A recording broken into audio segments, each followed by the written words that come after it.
Halo, selamat pagi Bapak, Ibu, dan teman-teman. Kembali lagi di Logic Trade. Pada kesempatan kali ini, seperti biasa, kita akan membahas mengenai saham-saham menarik dan low risk yang dikumpulkan oleh market maker dalam perdagangan 1 minggu kemarin, gitu ya. Sebelum kita mulai, kita lihat kompositnya dulu. Oke, mari kita mulai.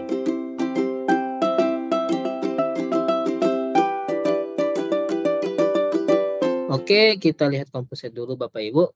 Seperti kita lihat komposit atau IHS dia masih tertahan di seperempat atas. Ini mengindikasikan indikasinya masih bagus. Dan kalau dia break seperempat atas bisa potensi ke seperempat bawah. Tapi sepertinya ini dia akan break ke atas. Jadi mudah-mudahan doakan saja. Tapi kita masih tetap komposit akan bermain di 7 ribuan sampai akhir tahun nanti ya. Oke, sebelum kita berikan rekomendasi atau gagasan mengenai saham-saham yang dikumpulkan oleh market maker 1 minggu kemarin perdagangan, kita review dulu saham-saham yang kita berikan minggu kemarin. Ada TSPC, WLTJ sama Omet. Oke, kita lihat TSPC dahulu. Kita review. Untuk TSPC gimana ya? TSPC ternyata kita lagi floating profit di sini. Kemarin kita kan setup di 17.50 minggu kemarin. Ternyata di hari Jumat kemarin dikasih. Di hari Jumat kemarin dikasih 17.50. Karena low-nya di 17.45.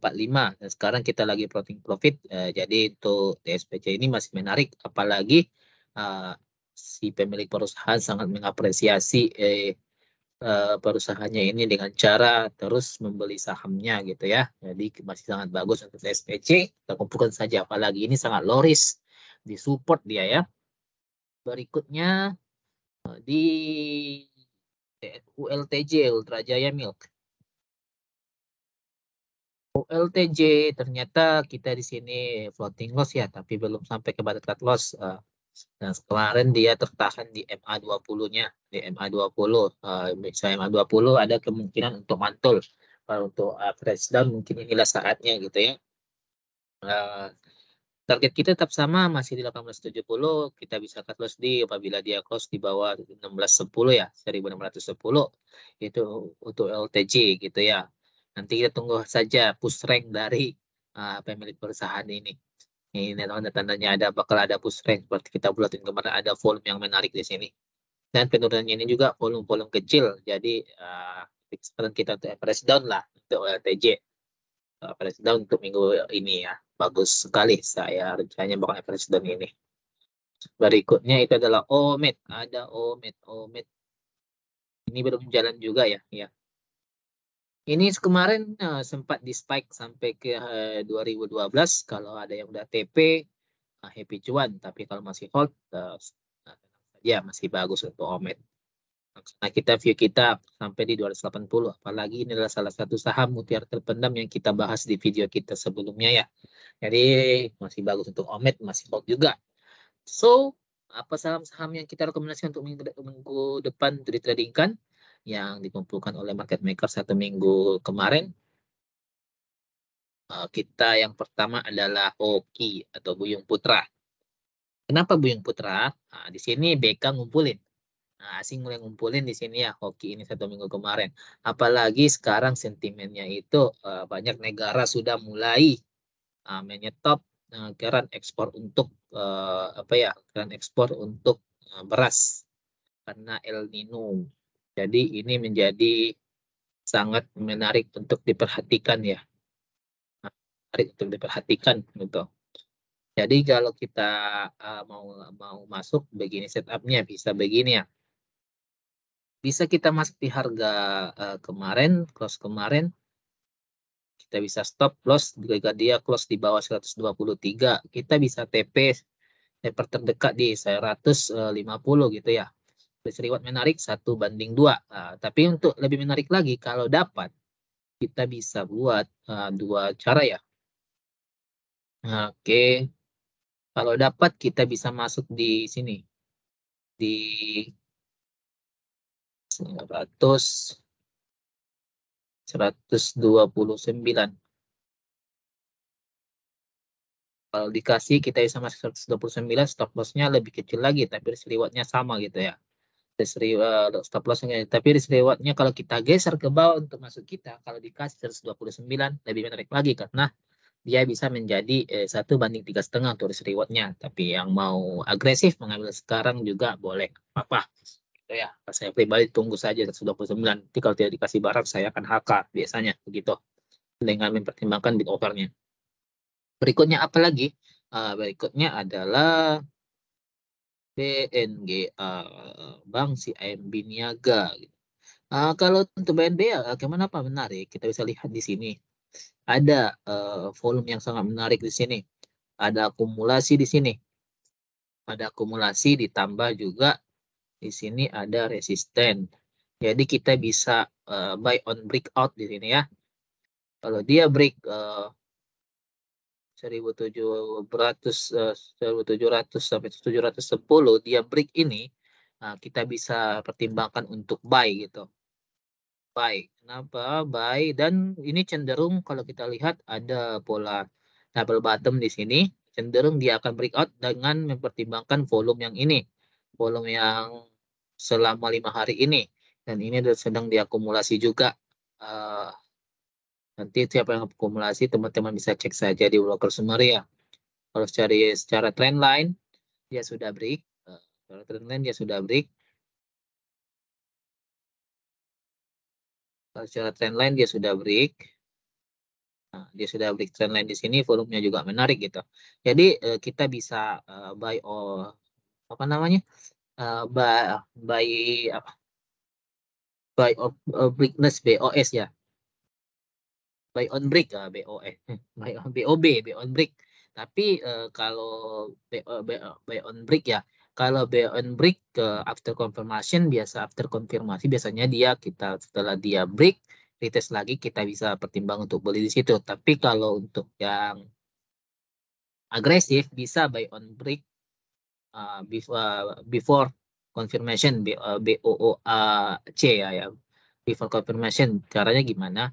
Karena kalau kita tahu atau kita pede bahwa ini akan break, kita bisa coba beli di sini ya, tapi dengan stop loss yang ketat gitu. Bisa kita buat begini, dia ke close di bawah 1680 kita buang gitu ya. Targetnya di mana? Targetnya bisa sampai di 1.800. Risk reward menarik 1/3 untuk BNGA ini. Oke, untuk menunjukkan atau konfirmasi buy on break-nya, ini akan break. Kalau coba kita zoom out ya, kita lihat di time frame lebih kecil di 45 menit apa yang terjadi. Oke, teman-teman bisa lihat di sini ada volume akumulasi di sini, dan dia membentuk yang namanya ascending triangle di sini.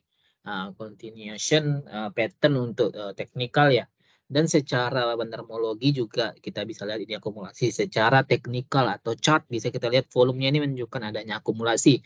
Jadi ini kemungkinan si BNGA ini akan breakout gitu ya. Kemungkinan besar akan breakout. Jadi itu makanya kita bisa bilang kita bisa agresif di sini.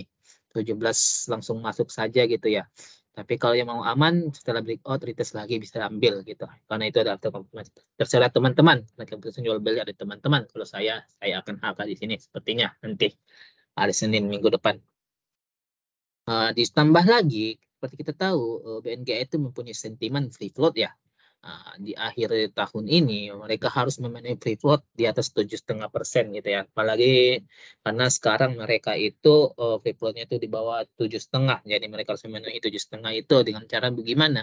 Mereka harus meramaikan atau meramaikan emiten ini. Bagaimana caranya dengan ramainya? Dengan cara menarik dan retail dengan mengangkat harganya atau bisa dengan reg issue dan lain-lain. Biasanya itu sih untuk memenuhi free float, suatu saham itu akan naik untuk memancing retailnya masuk. Tapi sebelum terpancing kita bisa masuk duluan. Jadi kita bisa masuk sebelum pesta dimulai. Itulah untuk BNGA ini. Berikutnya itu saja untuk BNGA. Saham berikutnya yang menarik adalah Jaya. Kenapa Jaya ini sektor transportasi yang saya merasa sangat menarik juga.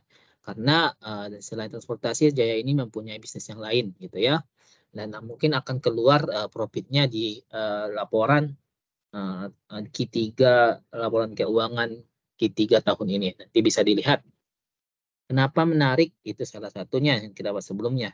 Selain itu secara teknikal ini juga sangat menarik. Kenapa kita bisa masuk teknikal menarik? Karena dia sideways. Kita bisa masuk dengan teknik sideways di sini yang sering kita kita ajarkan, bahwa kita berikan pemahaman bahwa teknik masuk sideways ini sangat menarik. Bisa kita masuk di seperempat bawah dan bisa TP di seperempat atas gitu. Seperti ini, kalau kita masuk seperempat bawah di 124, kita bisa TP di seperempat atas minimal bisa maksimal sampai full, bisa minimal gitu ya. Bisa di sini 130. Stop lossnya kalau dia di bawah seperempat bawahnya atau keluar dari headways-nya gitu ya. Interest reward-nya menarik 1:1,67 gitu. Sangat menarik, hampir 1:2. Tapi lebih menarik lagi kalau kita masuk ini substitusi ini menarik apabila kita turunkan lagi masuknya, dia akan memberikan risk reward yang lebih menarik lagi kalau kita tawar lagi gitu ya. Kita tawar lagi misalnya di 124 ya. Tadi 1:1,63 kan, sekarang dia sudah masuk ke 1:3, lebih menarik lagi. Satu tick bergeser untuk masuk kita, dia memberikan risk reward yang lebih menarik lagi. Kalau kita geser lagi satu tick di 163, 1:1,7 risk rewardnya. Jadi ini sangat menarik untuk Jaya ini, dan sedang diakumulasi juga. Teman-teman bisa lihat. Bisa dilihat di sini 1:7. Kalau kita masuknya 123 ya, kita turunkan 2 tick gitu. Oke, kalau coba kita lihat di 45 menitnya. Kalau kita lihat di 45 menitnya di sini.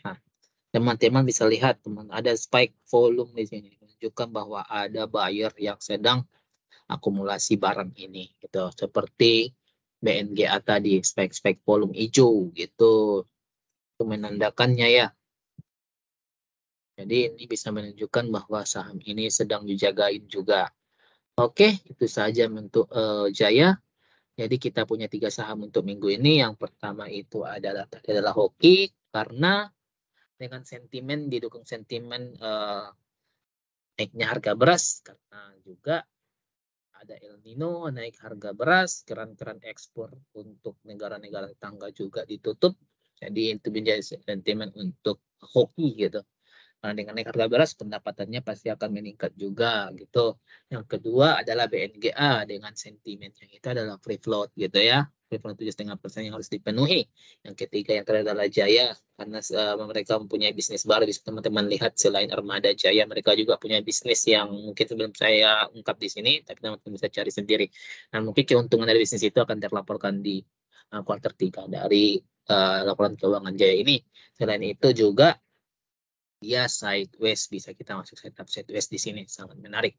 Oke, mungkin itu saja untuk 3 sahamnya. Ingat disclaimer, keputusan jual beli dari Bapak Ibu, kita hanya memberikan informasi ya. Oke, sampai jumpa di video berikutnya. Bye bye.